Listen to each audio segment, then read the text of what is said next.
Eric Urbina. Él es abogado constitucionalista y vamos a conversar sobre lo que viene ocurriendo en el Congreso de la República en torno a este posible regreso a la bicameralidad, precisamente ante la última jornada que hemos podido apreciar hasta altas horas de la noche en la última sesión del Pleno. ¿Cuál es el análisis de lo que viene ocurriendo? ¿Sería favorable o no el retorno a la bicameralidad?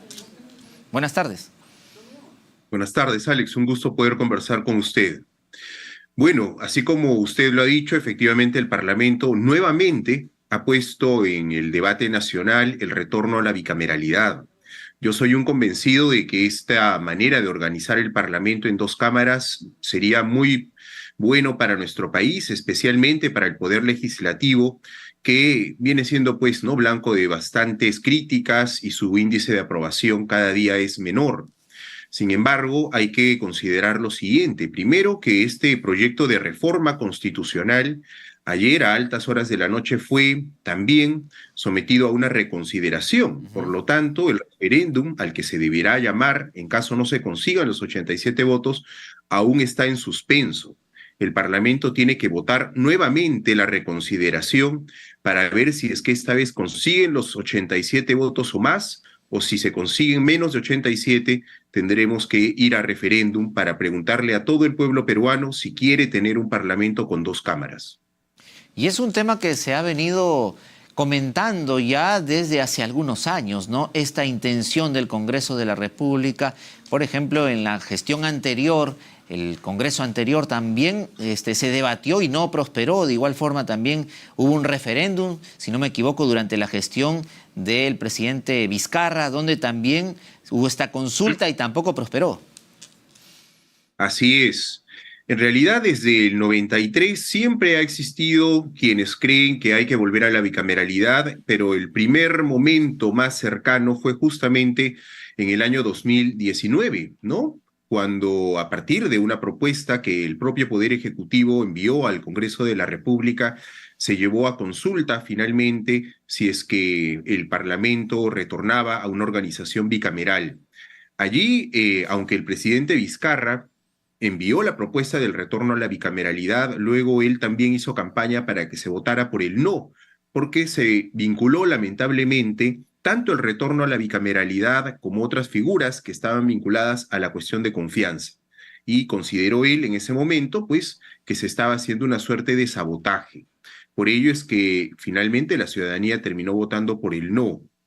Ahora, cuando un proyecto de reforma constitucional es sometido a referéndum y la población se pronuncia negativamente, no se puede volver a discutir el tema hasta por el lapso de 3 años. Superado este tiempo, se puede volver a discutir la cuestión. Es lo que ha pasado ahora mismo y por ello es que ya desde el año pasado, cuando era presidenta de la Comisión de Constitución, la congresista Patricia Juárez, se propuso un proyecto de reforma constitucional para retornar a la bicameralidad. Inicialmente fue votado y no se alcanzó el número suficiente y por ello es que se planteó una reconsideración. Esa reconsideración se planteó hace 10 o 9 meses. Y recién ayer, es cierto que de manera un poco sorpresiva el Parlamento decidió debatir la reconsideración y no alcanzó tampoco los 87 votos, se quedó en 86, por lo que debería someterse esto a un referéndum, ¿no? Pero posterior a esta votación en la que se alcanzaron los 86 votos, el Parlamento volvió a recibir una reconsideración sobre este mismo proyecto de ley. Entonces está en suspenso, porque antes de convocar al referéndum, el Parlamento debe votar nuevamente la reconsideración. ¿Y esto cuándo podría darse?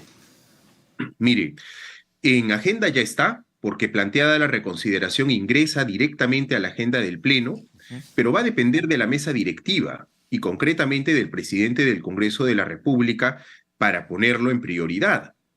Lo de ayer no se veía venir, fue noticia a primeras horas de la tarde que el Parlamento iba a debatir el retorno a la bicameralidad, pero la reconsideración estaba desde hace 9 o 10 meses.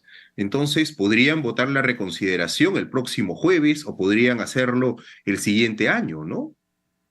Eso sí, no todo dependerá entonces de la mesa directiva, del presidente del Congreso actual. Y lo que ha llamado mucho la atención son estas imágenes donde se puede apreciar a la expresidenta del Congreso, María del Carmen Alba, ¿no?, en este diálogo algo efusivo que tiene con otra parlamentaria, donde trata de convencerla, es lo que se puede evidenciar en las imágenes. ¿Cuál es el comentario que usted daría a ello? Bueno, la verdad es que creo fue bastante vergonzoso, ¿no? El actuar de la expresidenta del Congreso. Uno convence con razones, con el diálogo, no con la fuerza. Y allí lo que veíamos era un forcejeo, ¿no? Entiendo que tal vez es la manera de reaccionar, de manifestarse de la congresista, pero no es, pues creo yo, el escenario parlamentario un espacio para ver ese tipo de actitudes, ¿no? La congresista a la que se forcejeaba tiene toda la libertad de votar como ella considere. Finalmente, ella será responsable por su voto, ¿no? Y no debería, pues, ningún otro congresista persuadir usando ese tipo de manifestaciones a otro parlamentario, ¿no? Yo creo que el respeto debe de primar por sobre todo. Efectivamente, no hay que guardar las formas, ¿no? En este caso se veía incluso que por momentos había movimiento de la mano y la acercaba al lugar, al punto donde se coloca la huella dactilar para emitir el voto. Sí, claro, y obviamente eso hubiera invalidado también su propio voto, ¿no? El Parlamento obviamente es un fuero político que siempre va a tener pues el calor propio de la actividad política y ha habido muchas votaciones candentes a lo largo de la historia del Parlamento de la República, pero llegar a ese extremo yo creo que es un poco inédito, ¿no?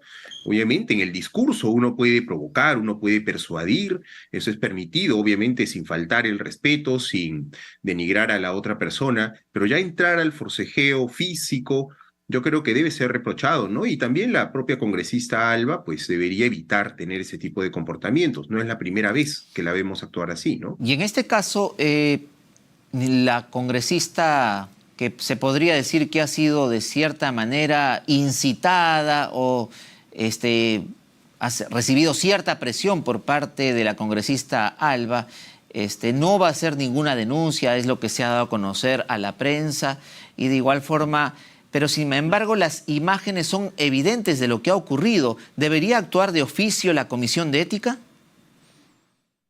Mire, es cierto que la congresista finalmente terminó votando de manera contraria a lo que le proponía la congresista Alba. La Comisión de Ética podría actuar de oficio, pero creo que corresponde primero que la señora Alba se disculpe, porque aunque la agredida fue una persona en específico, todos hemos visto esto y ella es una representante de la nación. Debería de disculparse y junto con ello, pues hacer un compromiso de, digamos, regular su actuar, ¿no? Para no volverla a ver en una situación como esta. Como le comentaba, no ha sido la primera vez que la hemos visto actuando así, ¿no? Ahora, se dice desde hace mucho tiempo que el sistema dentro del legislativo, lo que es concerniente a la representación que debe haber en el Congreso de las distintas regiones de nuestro país, no es la adecuada y por ello la mejor forma sería el retorno a la bicameralidad. Pero también entre la ciudadanía se puede escuchar de que existe un presupuesto elevado dirigido al legislativo hacia 130 parlamentarios. El contar con 2 cámaras implicaría un presupuesto mucho mayor. ¿Cuáles son los pros y contras de un eventual retorno a la bicameralidad? ¿Cómo debe ser tomado por la ciudadanía? Bien. Bueno, como usted bien lo ha dicho, el Perú tiene una subrepresentación. Lamentablemente no estamos lo suficientemente representados y esto también tiene un grave riesgo porque la ciudadanía no encuentra voces en el Parlamento que haga llegar su malestar, su sentir, sus necesidades y sus requerimientos, ¿no? Esto se podría mejorar si es que se aumenta el número de representantes. Respecto al gasto, ahora mismo la administración parlamentaria es bastante deficiente y muy onerosa. Podríamos perfectamente tener 2 cámaras, 130 diputados y 80 senadores, que es la propuesta que se presentó ayer, bien, sin necesariamente incrementar el gasto o hacerlo de una manera muy, muy moderada. Ahora mismo cada parlamentario cuenta con 5 personas a su disposición en oficina. Esto en otros países no es así y es más, en el modelo anterior a la Constitución del 93 tampoco.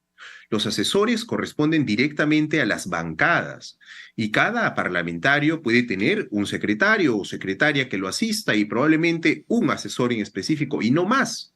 El resto podría organizarse a nivel de bancadas, de grupos parlamentarios, porque finalmente el proyecto de ley que se trabaja se presenta a partir de la bancada misma, se requiere un número de firmas, no es un trabajo que hace solo un parlamentario.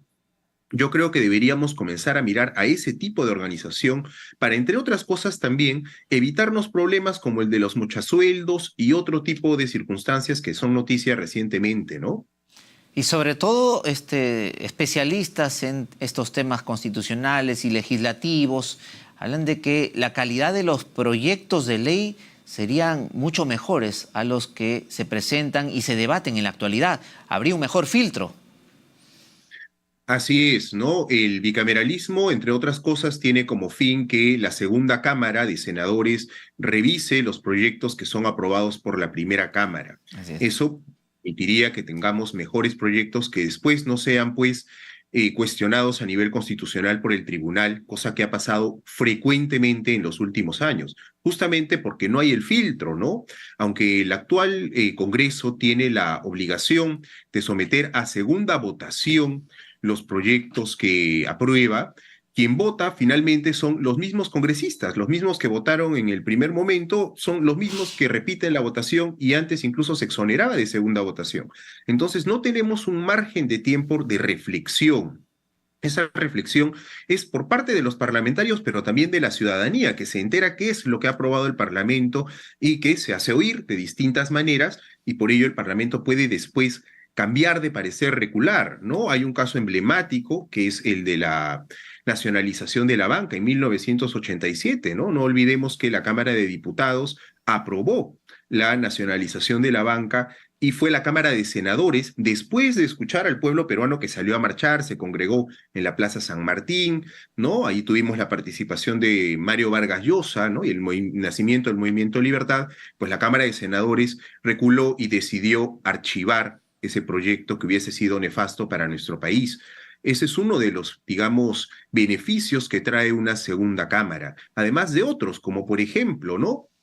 Tener una segunda cámara que pueda equilibrar al poder que tiene la primera. Hemos visto cómo en la Comisión de Ética, por casos más que probados, no se ha llevado a una sanción. ¿Y esto por qué? Porque son ellos mismos los que se analizan y se juzgan. Una segunda cámara que pueda, por ejemplo, ¿no?, hacer una revisión de los actos que realiza la primera o los integrantes de la primera, que pueda dirigir, conducir y decidir en una comisión de ética, también sería muy beneficioso, ¿no? O incluso la propia elección de funcionarios, magistrados del Tribunal Constitucional, defensor del pueblo, integrantes del directorio del Banco Central de Reserva, etcétera, que son facultades que tiene el legislativo, bien, podría también ser reforzado con una revisión de una segunda cámara. ¿No ocurrirían estas aprobaciones de proyectos de ley que se han realizado en el pasado, por ejemplo, en horas de la madrugada, cuando nadie lo esperaba, ¿no? Y precisamente también llama la atención que se haya debatido el retorno a la bicameralidad cuando nadie lo esperaba. Así es, ¿no? Vea, el retorno a la bicameralidad creo yo que genera un gran consenso entre constitucionalistas, politólogos, analistas. Sin embargo, circunstancias como estas, ¿no?, pues generan mucha duda e Así incertidumbre. es. Si hubiésemos tenido una segunda cámara, necesariamente un proyecto de reforma constitucional como este pasaría por la Cámara de Senadores, ¿no? Entonces, si el Parlamento, la Cámara de Diputados, ¿no?, nos sorprende entre gallos y medianoche con la aprobación de un proyecto, bueno, tendríamos la tranquilidad de que la Cámara de Senadores lo va a revisar días después. Entonces ahí tenemos ese margen justamente para discutir estos asuntos, para que también la propia prensa haga su trabajo, ¿no?, y consulte especialistas, se puede hacer hasta incluso algún tipo de encuesta a la ciudadanía y sobre ello el Senado podrá tomar una decisión. Muchísimas gracias por haber estado con nosotros esta tarde, por habernos aclarado el panorama, dado a conocer los pros y en contra de este retorno a la bicameralidad que todavía está en veremos, ¿no? Esperemos que pueda ser debatido con la tranquilidad que este tema requiere. Gracias a usted, buenas tardes. Muchas gracias. Bien, era entonces el abogado constitucionalista Eric Urbina quien nos acompañó esta tarde. Bien, cambiando el tono de la información, ya les contamos que en Arequipa